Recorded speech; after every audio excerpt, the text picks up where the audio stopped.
"They don't own this land," I shouted over the rattle of steel stakes and the hiss of a spray paint can, "but they sure act like they do." If you've ever woken up thinking the worst thing that might happen today is running out of coffee, try opening your blinds and finding 3 men in neon vests hammering your property like it's theirs. No warning, no knock, not even a courtesy flyer. Just wooden stakes marching across the yard I'd mowed the night before, each one stabbing into the soil like a declaration of war. And standing on the curb, clipboard in hand, was Linda Whitmore, our HOA president and self-appointed empress of suburban order, smiling like she was unveiling a new wing of Versailles instead of my backyard. It was surreal, like I'd been transported into one of those home-flipping reality shows where everyone's pretending this disaster is a dream opportunity. Except this wasn't HGTV. This was my home, my land. And by lunchtime, Linda had already told anyone who'd listen that our community would soon be enriched with 75 charming, affordable homes squeezed onto what she casually called unused HOA property. Unused. That was the word she used for the place where I'd grilled burgers every summer, where my dog chased squirrels, where I'd planted 2 apple trees. Unused.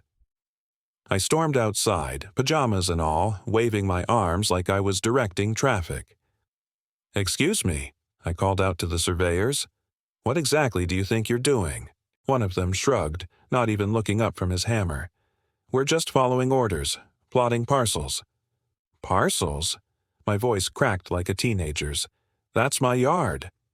That's when Linda swooped in, all pearls and pressed slacks, the faintest whiff of lilac perfume trailing behind her. Now, let's not be dramatic," she cooed, her tone dripping with condescension. "This is common land. The association has every right to develop it for the betterment of the neighborhood." I laughed, loud and sharp. "Common land? Linda, my name is on the deed. Would you like to see it in black and white?" Her smile never faltered, but her eyes narrowed into slits. "We'll sort out the paperwork later. For now, let the professionals do their job." And just like that, she turned her back to me. By that afternoon, the neighborhood Facebook group was buzzing like a wasp nest. Half the comments were neighbors congratulating Linda on growing the community, while the other half were asking if anyone had bothered to check with the county zoning office. My phone lit up with private messages, sympathetic notes from friends who knew Linda had been pushing for expansion for months, and snide little jabs from her loyalists who said I was being selfish for standing in the way of progress. I didn't reply.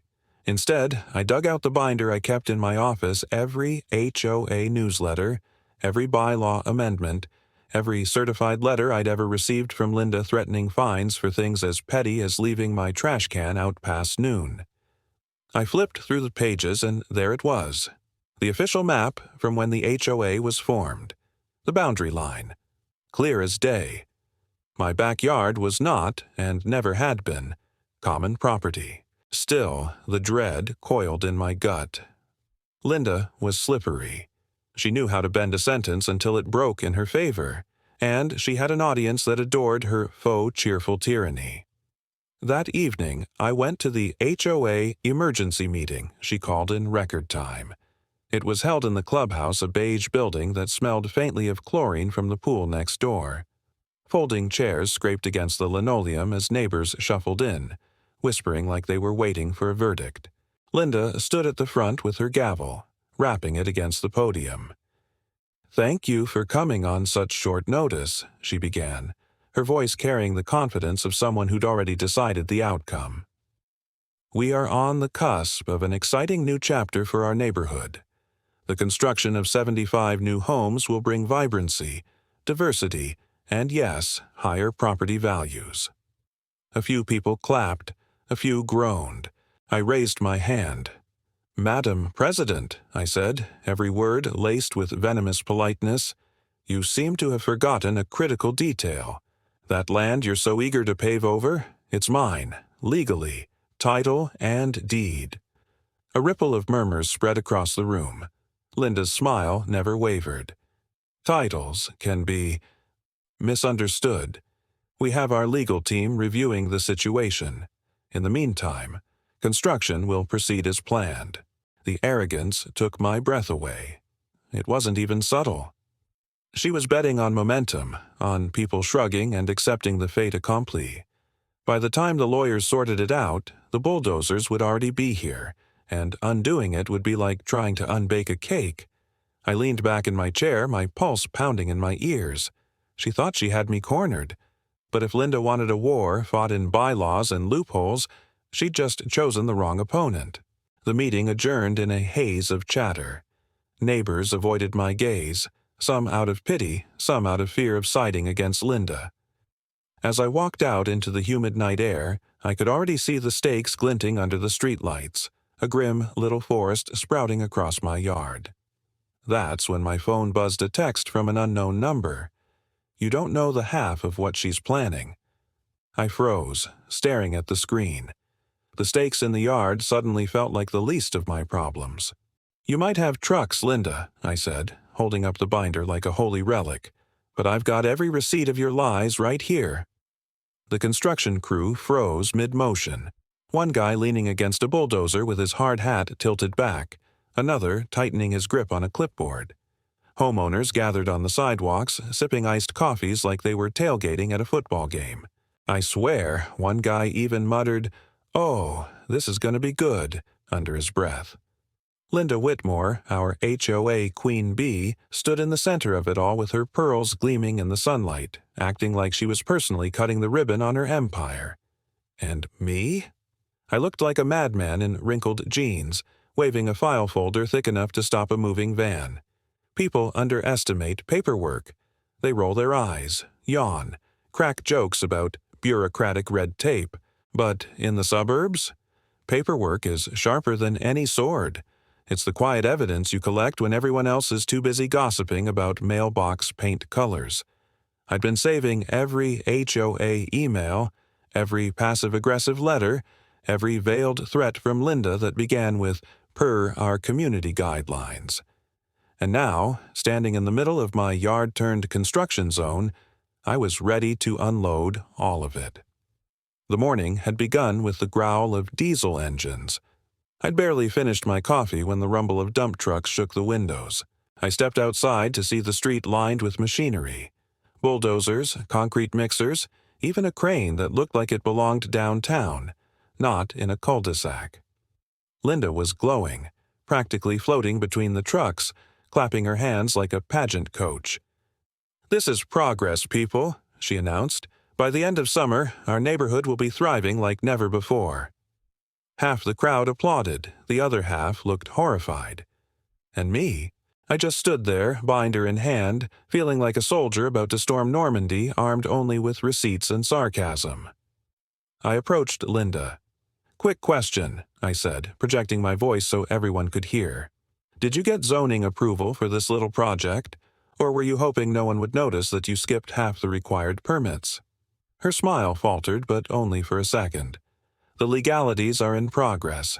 Our attorneys assure us—" "Funny," I interrupted, flipping open the binder and pulling out a copy of the county zoning map. "Because according to this, the area you're bulldozing isn't zoned for additional housing. It's zoned for single-family residential, meaning you can't cram 75 houses onto it without a zoning variance." Gasps rippled through the crowd. One of the contractors frowned, muttering something into his walkie-talkie. Linda's jaw tightened. "We'll apply for the variance. It's a simple matter."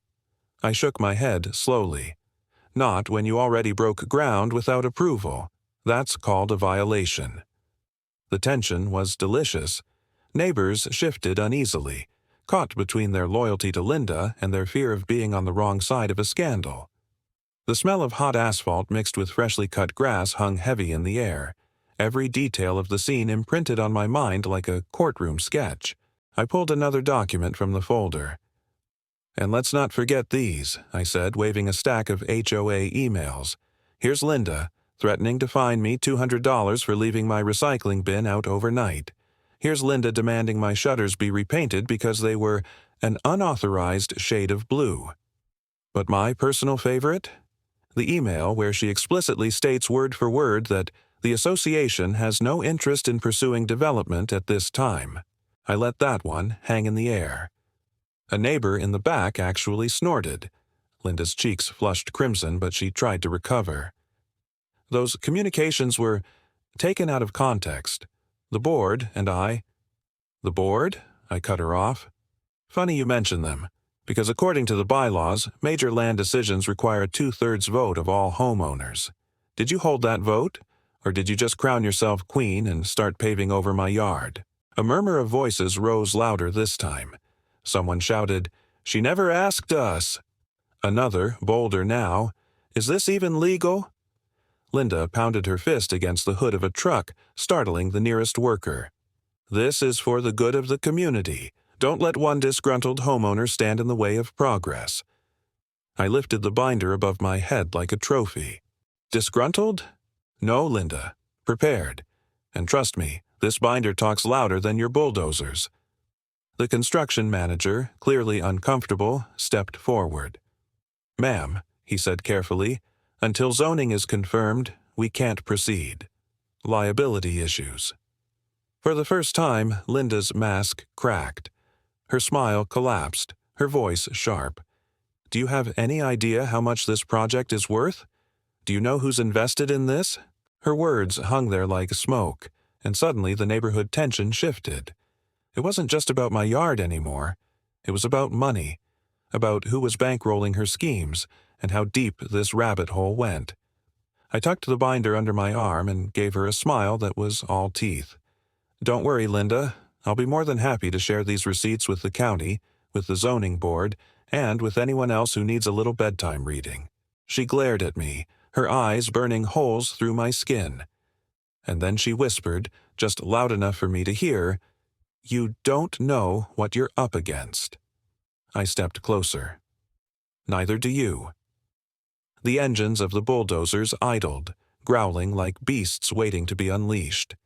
The crowd lingered, caught between curiosity and dread. And as Linda stormed off, phone pressed to her ear, I realized something chilling. She wasn't retreating. She was calling in reinforcements. And whatever she had planned next would make bulldozers look like child's play. "A storm just turned your subdivision into a swamp, Linda. You still calling it progress?" That was me, standing on my porch the morning after the sky had unloaded hell on her grand plan. It wasn't just rain. It was thunder that rattled window panes, lightning that painted the half-built houses in blinding strobes, and wind so fierce it tore plywood sheets off their frames like playing cards. The so-called future of our community was now a graveyard of splintered beams, drowned trenches, and fences twisted like paper clips. And Linda Whitmore, the HOA president who thought she could pave over my life, was pacing the street in a raincoat, barking orders at no one who was listening. But let's rewind, because no storm is just a storm when Linda's ego is involved. It started 2 days earlier with a warning email from the county. Flood advisory. Heavy rainfall expected. Simple enough. Everyone else in the neighborhood made the usual preparations, clearing gutters, moving cars off low spots, maybe stacking a few sandbags if they were cautious. But Linda, she treated the forecast like it was fake news. Construction was ahead of schedule, she bragged at the emergency HOA meeting, her heels clicking on the clubhouse floor. We can't pause progress every time a little rain cloud appears. I raised my hand, binder at the ready. A little rain cloud? We're talking 6 inches in a night, and your brilliant subdivision is sitting on what used to be a drainage field. You remember that, right? It was in the original HOA charter. The land wasn't zoned for development because it's designed to absorb runoff. Linda's smile was stretched thinner than plastic wrap. That's an outdated clause. We've moved on. Moved on, I shot back. You mean ignored. The neighbors shifted in their seats, torn between disbelief and loyalty. But by then, I didn't need their validation. I had seen the survey maps. I had the emails. And I knew the storm wasn't going to respect Linda's timeline. When the rain finally hit, it came with biblical fury. The first clap of thunder shook me awake at midnight. By 1 a.m., the unfinished skeletons of those new houses were groaning under the assault roof trusses swaying, tarps whipping loose like sails. I stood at my window, coffee in hand, and watched nature do what lawyers hadn't managed yet. The half-poured foundations filled like bathtubs, retaining walls buckled. By dawn, one entire framing structure had collapsed in on itself, leaving a jagged mess of lumber sprawled across the mud. I'll admit it. Part of me laughed. The next morning, the neighborhood was a spectacle. Cars crawled past slowly, drivers rolling down windows to gawk at the destruction. Kids splashed in puddles the size of small ponds, their parents pulling them away with nervous glances. The air smelled of wet earth and rotting wood, heavy and sour. And at the center of it all was Linda, mascara smudged, clutching a clipboard that had gone limp from rain. "This is temporary," she shouted, voice cracking as she waved her arms. "Insurance will cover it. We'll rebuild bigger, stronger." A contractor interrupted her. "Ma'am, with respect, those foundations are compromised. The soil's too soft. You'll be lucky if the county lets you pour concrete here again." The silence that followed was glorious. Even the birds seemed to stop singing. I stepped forward, unable to resist. "Funny thing, Linda," I said, loud enough for the crowd gathering on sidewalks to hear. "If you'd bothered to read the bylaws instead of rewriting them, you'd know that the original HOA document specifically warned against building on that parcel. It's not just unsuitable. It's prohibited." She spun on me, eyes blazing. "Don't act like you planned this. You think one storm proves you right?" "Not one storm," I replied, holding up my binder like a preacher with his Bible. "A history of them. And the county knows it, which is why I filed an injunction yesterday. Construction stops until zoning, environmental impact and drainage are all reviewed. And after last night, I doubt they'll sign off." Gasps, murmurs, a few suppressed chuckles. The crowd was turning, and she knew it. Her phone buzzed. She snatched it up, listened, then snapped, "Handle it yourself," before shoving it back into her pocket. For the first time, Linda looked smaller. Not beaten, not yet, but rattled. The queen bee was losing her hive. I should have felt triumphant, but the way her eyes lingered on me, sharp and calculating, made my stomach tighten. She wasn't finished. No, Linda was already shifting the blame, weaving a new narrative where she was the victim, the misunderstood visionary. And sure enough, by that evening, an email landed in every homeowner's inbox. Subject line: "Community under attack." The body of the message was pure Linda. Melodrama, deflection, and just enough half-truths to make herself look like a martyr. Unforeseen weather events were the culprit, not poor planning. Certain individuals, read me, were exploiting tragedy for personal gain. And the kicker? She wanted a special assessment extra money from every homeowner to rebuild our dream. I read it twice, my jaw tightening. The audacity was nuclear. She wasn't just doubling down, she was reaching into everyone's wallet to pay for her mistake. That was the moment I realized the storm hadn't ended her scheme. It had only exposed the next battlefield. And if Linda thought the neighborhood was ready to bankroll her mess, well, she hadn't seen the storm I was about to bring.